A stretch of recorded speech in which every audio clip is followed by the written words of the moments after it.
नमस्कार, अजय चतुर्वेदी। आज मैं झारखंड चुनाव पर कुछ चर्चा करने के लिए उपस्थित हुआ हूं। आपको जैसा कि पता है कि झारखंड में 2 चरण में चुनाव होने हैं। पहला चरण 13 और दूसरा चरण का मतदान 20 नवंबर को होना है। पहले चरण में कुल 43 सीटों पर वोट पड़ने हैं, जबकि दूसरे चरण में 38 सीटों पर मतदान होने हैं। 23 नवंबर को रिजल्ट आना है। चुनाव की तिथि पहले चरण के लिए नजदीक आती जा रही है। चंद दिन बचे हुए हैं, लिहाजा दोनों ही गठबंधन, चाहे वो एनडीए हो चाहे इंडिया हो, पूरा जोर लगा दिया है। और अब तो एक खास बात है कि पहले घोषणा पत्र जारी हुआ करते थे नीतियों को लेकर के, क्या करने जा रहे हैं उसको लेकर के। एक साफ सुथरा जो वैचारिक प्रतिद्वंदिता थी उसके हिसाब से मैनिफेस्टो जारी हुआ करते थे। लेकिन अब देश बदल रहा है, राजनीति बदल रही है, तो घोषणा पत्र की जगह गारंटियों ने ले लिया है। गारंटी के तौर पर अगर देखें तो दोनों दलों की तरफ से, कांग्रेस की तरफ से झारखंड मुक्ति मोर्चा के और कांग्रेस सहित अन्य जो भी घटक दल हैं इंडिया में, उन सब के नेताओं ने मिलकर के मल्लिकार्जुन खड़गे, हेमंत सोरेन, इनकी मौजूदगी में 7 गारंटी दी है झारखंड के नागरिकों के लिए। उससे पहले 5 तारीख को गृह मंत्री अमित शाह ने भी अपनी पार्टी की तरफ से, अपने गठबंधन की तरफ से गारंटियों का ऐलान कर दिया, जिसमें उन्होंने घुसपैठियों का भी जिक्र किया है। उनकी भी खोज खबर लेंगे। आज कांग्रेस के पूर्व अध्यक्ष और नेता प्रतिपक्ष राहुल गांधी झारखंड पहुंचे। वहां उन्होंने झारखंड के ईसाई बहुल सिमडेगा से अपने चुनाव अभियान की शुरुआत की। लगभग आधे घंटे तक उन्होंने भाषण दिया। इस दौरान उन्होंने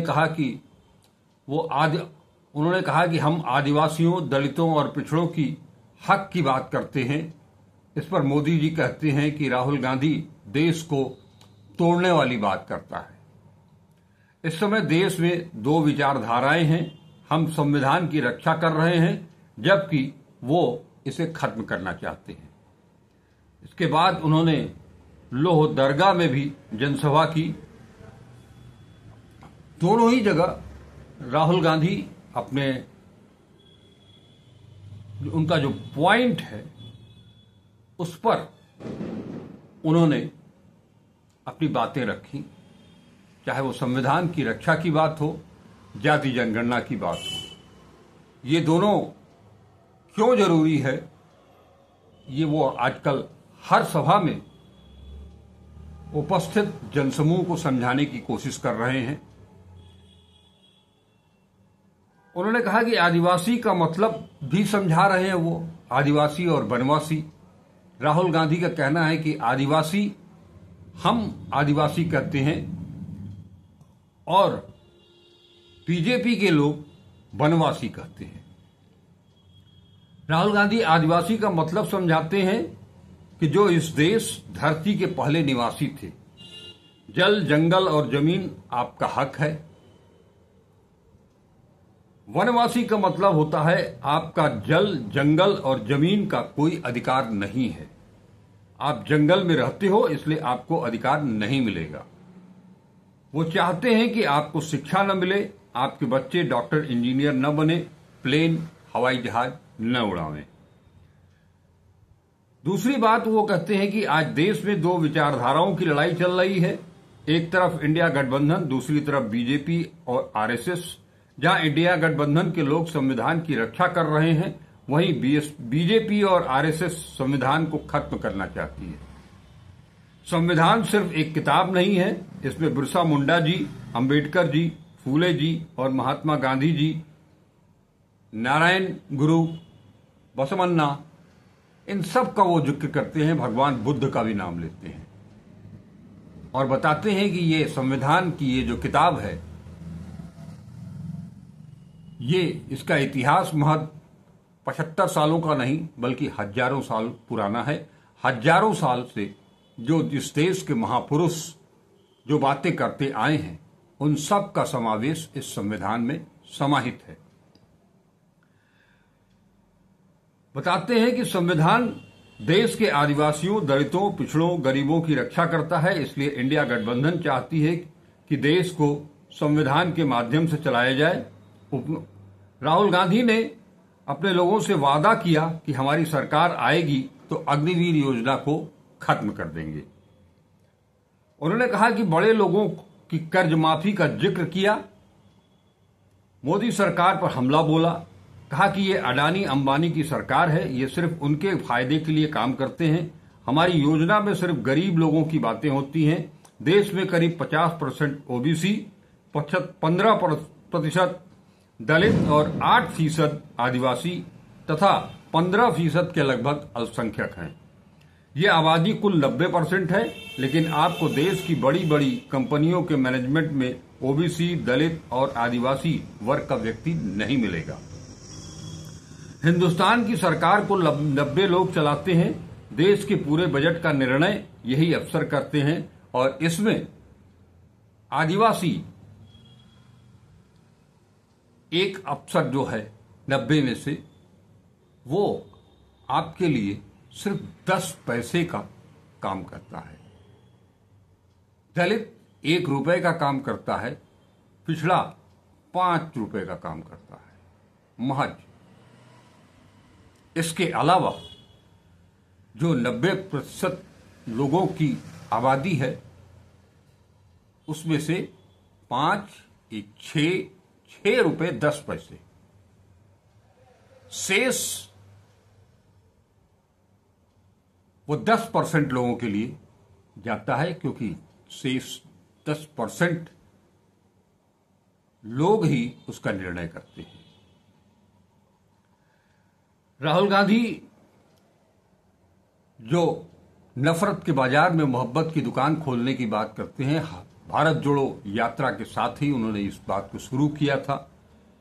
वो बताते हैं कि बीजेपी आरएसएस की विचारधारा ने एक राज्य मणिपुर को जला दिया। आज तक प्रधानमंत्री वहां नहीं गए, नरेंद्र मोदी नहीं गए। हमने भारत जोड़ो यात्रा निकाली और लोगों से कहा कि हम नफरत के बाजार में मोहब्बत की दुकान चलाएंगे, दुकान खोलेंगे, देश में एकता भाईचारा को कायम करेंगे। नरेंद्र मोदी ने तो मान लिया है कि मणिपुर इस देश का हिस्सा ही नहीं है। राहुल गांधी बोले कि हम SC ST का आरक्षण बढ़ाएंगे, सबको हक मिलेगा, आपको 15 लाख रुपए तक की बीमा मिलेगा, हर व्यक्ति को हर महीने 7 किलो राशन मिलेगा, युवाओं के लिए हर जिले में स्कूल कॉलेज बनाए जाएंगे, हम 1 मिलियन लोगों को रोजगार देंगे। अब थोड़ा सा झारखंड और जिन इलाकों में राहुल गांधी का दौरा था उसके बारे में हम आपको बताएंगे। सिमडेगा और लोहरदगा जिला दक्षिण छोटा नागपुर प्रमंडल का हिस्सा है। अनुसूचित जनजाति बहुल इस प्रमंडल में विधानसभा की 15 सीटें हैं। इनमें से 11 सीटें अनुसूचित जाति, 1 सीट कांके अनुसूचित जाति और 3 रांची, हटिया और सिल्ली जनरल सीट है। 2019 में इस इलाके में एनडीए छिटक गया था, जिसका फायदा तब जेएमएम और कांग्रेस राजद गठबंधन को मिला था, जिसके चलते 15 में से 9 सीटों पर धमाकेदार जीत इस गठबंधन ने हासिल की थी। लेकिन अब की बार एनडीए भी पूरी मुस्तैदी के साथ खड़ा है। आजसू पार्टी की बात करें तो एनडीए में है। बाबूलाल मरांडी की पार्टी झारखंड विकास मोर्चा भी भाजपा में विलय हो चुका है। जेडीयू और लोजपा रामविलास भी एनडीए के घटक दल के रूप में साथ खड़े हैं। दोनों गठबंधन फिलहाल बराबरी पर दिख रहे हैं। 19-20 का ही फर्क है। बावजूद इसके अगर किसी गठबंधन के पक्ष में हवा चलती है तो परिणाम बदल सकते हैं। 2024 लोकसभा की बात करें तो आंकड़ों के लिहाज से इंडिया ब्लॉक को नुकसान होता नहीं दिख रहा है। इलाके की दोनों लोकसभा सीटें खूंटी से कांग्रेस के कालीचरण मुंडा और लोहरदगा से कांग्रेस के सुखदेव भगत सांसद हैं। अब अगर बात करें सिमडेगा जिले की, सिमडेगा जिले के सिमडेगा और कोलेबिरा सीट पर पूर्व मंत्री एनोस एक्का त्रिकोण बनाते दिख रहे हैं।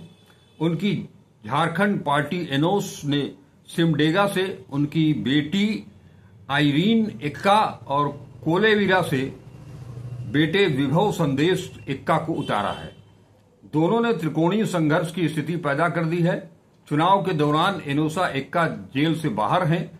इससे सभी पार्टियों के अंदर बेचैनी दिख रही है। एनोस की इलाके में पकड़ काफी मजबूत है। आय से अधिक संपत्ति मामले में सीबीआई की विशेष अदालत ने 7 साल की सजा सुनाई थी एक्का को। वैसे सिमडेगा का समीकरण भी दिलचस्प है। जब भी गैर ईसाई मतदाता एकजुट होते हैं, भाजपा चुनाव जीत जाती है। 2014 में भाजपा की विमला प्रधान चुनाव जीती थी, लेकिन कोलेबिरा में राज्य गठन के बाद से भाजपा एक बार भी जीत नहीं पाई है। लोहरदगा विधानसभा सीट अनुसूचित जाति के लिए आरक्षित है। यहां पर हेमंत सरकार के मंत्री रामेश्वर उरांव की इज्जत दांव पर लगी है। राज्य गठन के बाद इस सीट पर अब तक हुए चुनाव में 2 बार आजसू और 3 बार कांग्रेस चुनाव जीती है। कांग्रेस ने उरांव पर ही भरोसा जताया है। पहले कहा जा रहा था कि उनकी बेटी को टिकट दिया जा सकता है। वहीं आजसू ने 2 बार के विधायक रहे कमल किशोर भगत की पत्नी नीरू शांति भगत को मैदान में उतारा है।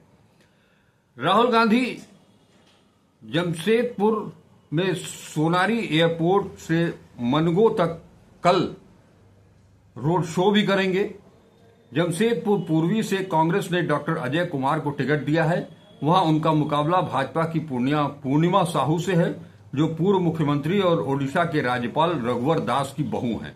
वहीं जमशेदपुर पश्चिम से मंत्री बन्ना गुप्ता कांग्रेस के उम्मीदवार हैं। वहां उनके सामने एनडीए के सरयू राय हैं। जमशेदपुर में रोड शो के बाद राहुल गांधी हजारीबाग के चौपारण में कांग्रेस प्रत्याशी अरुण साहू के पक्ष में रैली करेंगे। इसके अलावा बागमारा के माटीगढ़ा मैदान में कांग्रेस के उम्मीदवार जलेश्वर महतो के पक्ष में जनसभा करेंगे। ये कुछ चीजें रही।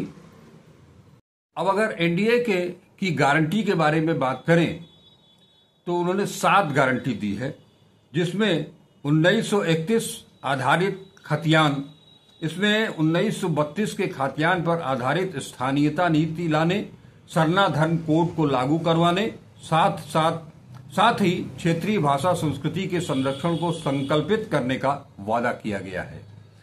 इस दूसरे नंबर की गारंटी है मैया सम्मान की। दिसंबर 2024 से मैया सम्मान योजना के अंतर्गत महिलाओं को 2500 रुपए की सम्मान राशि देने का वादा किया गया है। एससी 28%, एससी 12%, ओबीसी को 27% और अल्पसंख्यकों के हितों का संरक्षण और पिछड़ा वर्ग कल्याण मंत्रालय के गठन का भी गारंटी दी गई है। इसके अलावा राशन वितरण में इसके तहत 7 किलो प्रति व्यक्ति राशन मुहैया कराने का वादा किया गया है। साथ ही गैस सिलेंडर राज्य के हर गरीब परिवार को 450 रुपए में देने की गारंटी दी गई है। झारखंड के 10 लाख युवक युवतियों को नौकरी एवं रोजगार उपलब्ध कराने का वादा किया गया है। साथ ही 15 लाख तक पारिवारिक स्वास्थ्य बीमा देने का वादा इस गारंटी के अंतर्गत शामिल है। राज्य के सभी प्रखंडों में डिग्री कॉलेज तथा जिला मुख्यालयों में इंजीनियरिंग, मेडिकल कॉलेज और यूनिवर्सिटी की स्थापना का वादा किया गया है।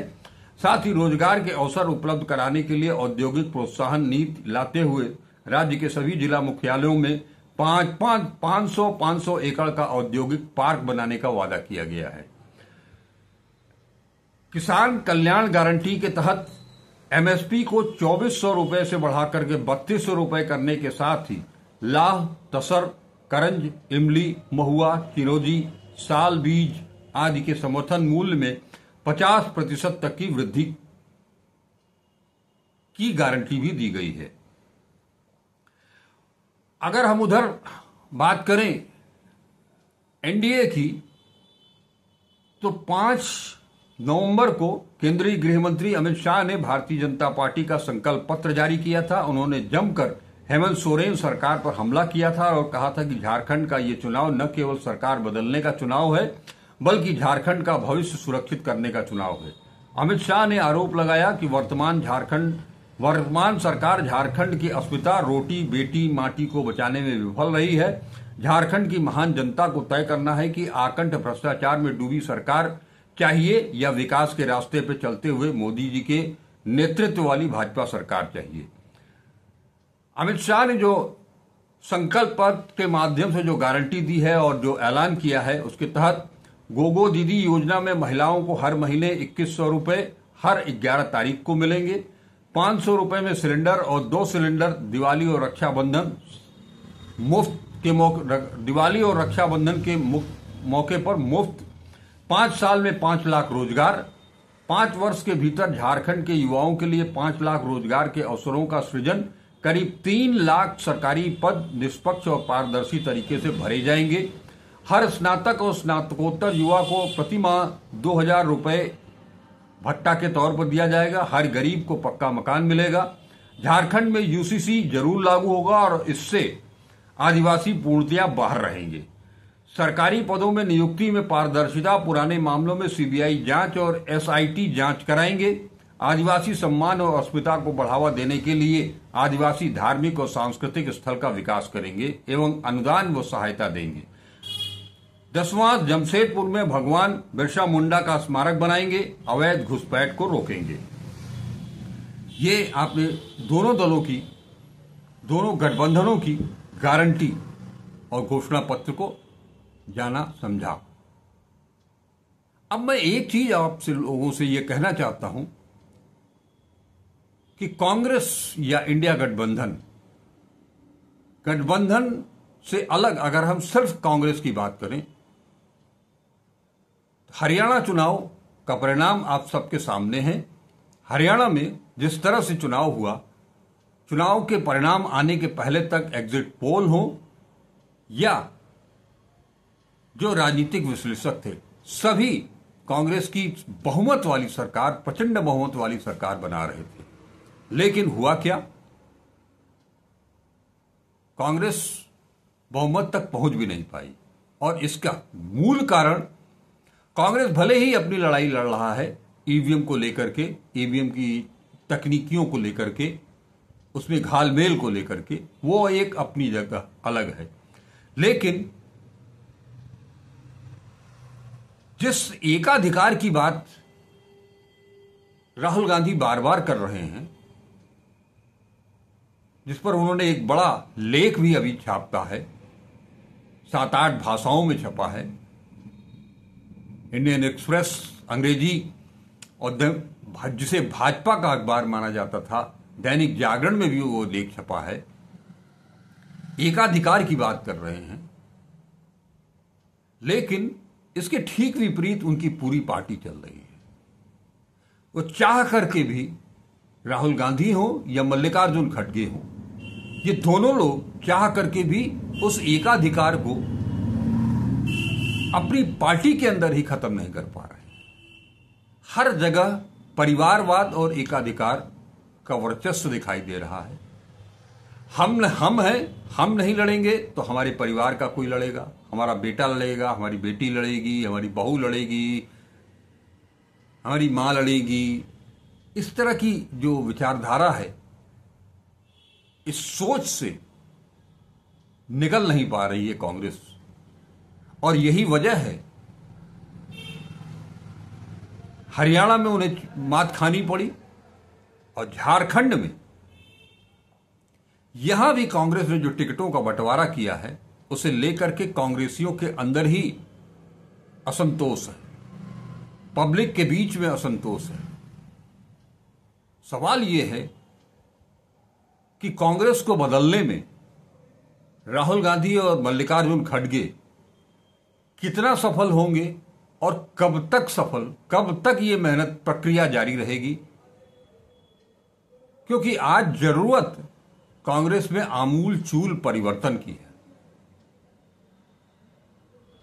अगर कांग्रेस पूरी तरह से नहीं बदलती है, अपने आप को राहुल गांधी और मल्लिकार्जुन खड़गे की सोच के अनुसार नहीं ढालती है, तो आने वाले समय में राहुल गांधी की बातों पर कोई विश्वास नहीं करेगा, मल्लिकार्जुन खड़गे की बातों पर कोई विश्वास नहीं करेगा। राहुल गांधी जो लड़ाई लड़ रहे हैं, उस लड़ाई को, उस वैचारिक लड़ाई को कांग्रेस के जो पुराने लोग हैं वही पलीता लगा रहे हैं। ये लड़ाई इतनी आसान लड़ाई नहीं है, इस बात को समझना पड़ेगा। देश को बचाने के लिए लोकतंत्र और संविधान की बात सिर्फ इसलिए की जा रही है क्योंकि इससे देश का अस्तित्व जुड़ा हुआ है। लिहाजा राहुल गांधी और मल्लिकार्जुन खड़गे ने बहुत सारे उपाय किए हैं, कदम दर कदम वो लगातार इस तरह की चीजें कर रहे हैं जिससे कि बदलाव आए। लेकिन प्रदेश इकाइयों को भी अपने हिसाब से अपने आप को ढालना पड़ेगा और परिवारवाद और एकाधिकार, हमारा वर्चस्व है, ये हमारा इलाका है। आप इंसान हो, इलाका किसका होता है ये हम कहने की स्थिति में नहीं है, हम कहना भी नहीं चाहते। इस बात को समझना चाहिए। जब इस बात को पूरी कांग्रेस समझ जाएगी कि राहुल गांधी कौन सी लड़ाई लड़ रहे हैं, किसके लिए लड़ रहे हैं, ये बात जिस दिन कांग्रेस समझ जाएगी उस दिन कांग्रेस निश्चित तौर पर मोदी पर भारी पड़ जाएगी और राज्य दर राज्य ही नहीं, केंद्र में भी उसकी सत्ता स्थापित हो जाएगी। आज बस इतना ही। नमस्कार, अजय चतुर्वेदी।